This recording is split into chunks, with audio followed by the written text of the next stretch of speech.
एक लंबे समय पहले एक गांव में आनंद, उसके माता पिता जानकी और रमैया, उसकी पत्नी नर्मदा और उसके बेटे नानी के साथ एक छोटे घर में रहता था।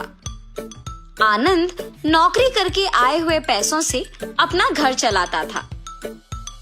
जानकी उसकी बहू नर्मदा से सारे काम करवाती थी और उसे हमेशा ताने मार मार के दुखी करती थी, मगर नर्मदा उसे कुछ ना कह के चुप बैठती थी। ऐसे कुछ साल बाद आनंद अपने नौकरी से कमाए पैसों को बचा बचा के एक बड़ा नया घर खरीदता है। आनंद के खरीदे हुए नए घर में बहुत समय से एक भूत रहती थी। ये बात आनंद को नहीं पता था और इसीलिए वो घर खरीदता है और उसके आसपास खाली रहने के कारण दिखने में बहुत शांत सा माहौल था और जानकी में कोई बदलाव नहीं आया। नए घर में जाने के पहले ही दिन नर्मदा की गलती के बिना ही उसे ताने मारती है। दुखी होकर नर्मदा बिना कुछ खाए और सोए अपने कमरे में जाकर रोती रहती है। तब उस घर में मौजूद भूत नर्मदा को रोते हुए देख उसके पास आती है। बगल में परछाई को देख नर्मदा तुरंत खड़े हो जाती है। तब वो भूत नर्मदा के सामने आके खड़े हो जाती है। उसके चेहरे पे घाव, खुले बाल देख के नर्मदा डर जाती है। बाप रे, भूत भूत! डरो मत, मैं तुम्हें कुछ नहीं करूंगी। तुम हमारे घर में क्यों आई हो? तुम लोग ही मेरे घर आए। ये तुम्हारा घर है? हाँ, ये मेरा घर है। इसी में मैं मर गई। मेरे मरने के बाद ही तुम लोग यहाँ आए। ऐसे कह के अचानक नर्मदा में घुस जाती है। हा हा हा, ऐसे हंसते हुए सो जाती है। सुबह उठ के जब जानकी देखती है कि सारा काम वैसे का वैसे ही रह गया, तब नर्मदा नर्मदा बहुत बार बुलाने के बावजूद जब वो नहीं आती है तो जानकी ही उसके पास जाती है। हाँ, तुम अब तक उठी नहीं? नर्मदा नर्मदा उठो! जानकी पास आके बुलाने पर नर्मदा जाग उठती है। उसकी आंखें बहुत लाल और डरावना दिखने के बावजूद जानकी उस पर ज्यादा ध्यान नहीं देती है। उठ गई? जाओ, जाके सारा काम करके चाय बना के लाओ। मेरे ही सामने जोर से बात करके मुझे काम करने के लिए कह रही हो? ये कह के उसका हाथ जोर से पकड़ लेती है। नहीं, तुम कुछ मत करो। आज से सारा काम मैं ही करूंगी, मुझे छोड़ दो। जाओ, जाके सारा काम करो। ठीक है, ठीक है। ऐसे कह के जल्दी से सारे काम खत्म करती है। ये क्या सच में मेरी बहू है?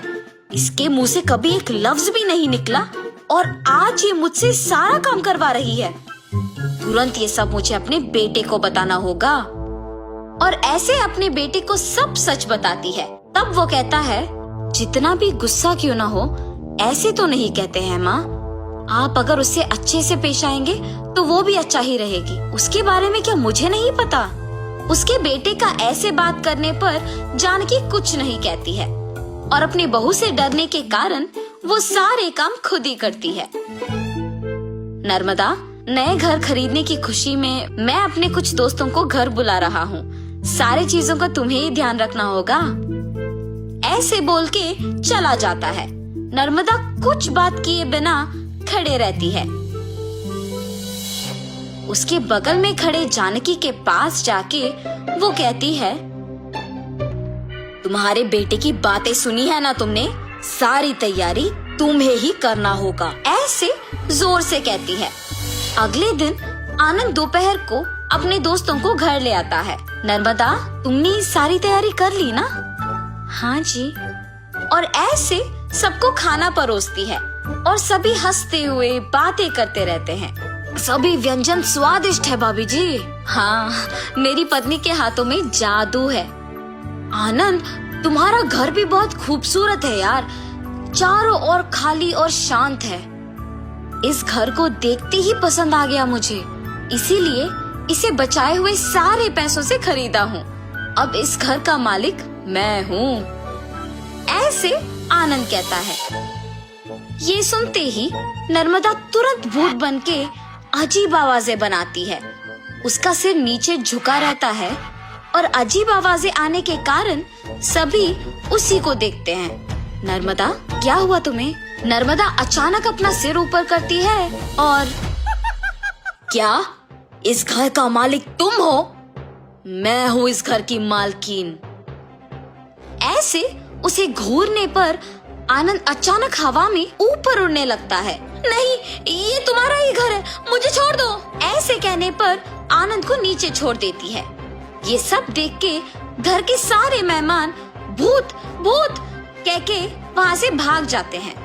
नर्मदा जैसे उसे कुछ पता नहीं है अपने कमरे में जाके सो जाती है। आनंद, कम से कम अब मेरी बातों का यकीन करोगे तुम?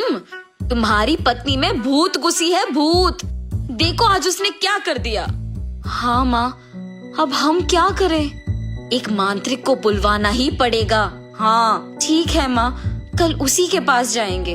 और ऐसे जब सब बैठे हुए थे, नर्मदा आती है और सभी डर जाते हैं। तब उन्हें देख कहती है, क्यों सब मुझे देख के डर रहे हैं? क्या हुआ तुम सबको? कुछ नहीं। अब आप तो कुछ भी कर सकते हो ना। क्या करना है मुझे? मैं जो बोलूँगा तुम नहीं कर पाओगी। मैं नहीं कर पाऊंगी? पहले बोलो। अच्छा, क्या तुम इस बोतल के अंदर घुस के वापस बाहर आ सकती हो? इतना ही, और मैं ये नहीं कर पाऊंगी? देखो। ऐसे बिना कुछ सोचे समझे नर्मदा में घुसी आत्मा अचानक उस बोतल में घुस जाती है और तुरंत जानकी उस बोतल का ढक्कन बंद कर देती है।